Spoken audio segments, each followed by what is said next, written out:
Slovenska vlada se je 9. decembra mudila v Zasavju. Po začetni seji, ki je potekala v Hrastniku, so se predsednik vlade in ministri odpravili na obiske po posameznih občinah in organizacijah. Predsednik vlade dr. Golob je skupaj z ministroma Matjažem Hanom in Klemnom Boštjančičem obiskal podjetje DV Soft, hkrati pa je potekal obisk ministra Sajovica v podjetju A-Form X. V Zagorju je minister za okolje in naravne vire Jože Novak med drugim obiskal gradbišče sanacije plazu nad avtobusno postajo. Popoldne pa je predsednik vlade obiskal še stanovalce doma starejših Polde Eberl Jamski na Izlakah. Današnji obisk je bil zame izjemno uspešen.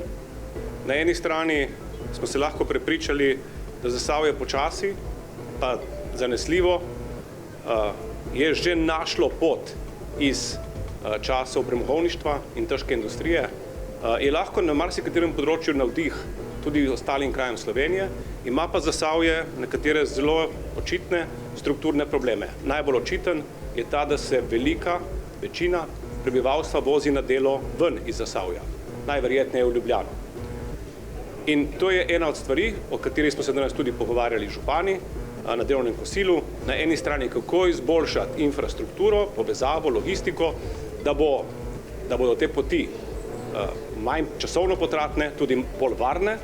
Na drugi strani pa kako pritegniti tudi skozi razvoj turizma in nekaterih drugih dejavnosti več delovnih mest nazaj spet v Zasavje. V domu starejših se mu je pridružil tudi minister za solidarno prihodnost Simon Maljevac, ki ga v teh dneh najbolj zaposluje dolgotrajna oskrba v institucionalnem varstvu. Osnova, ki ga prinaša, je pa, da gradimo dostopno dolgotrajno oskrbo.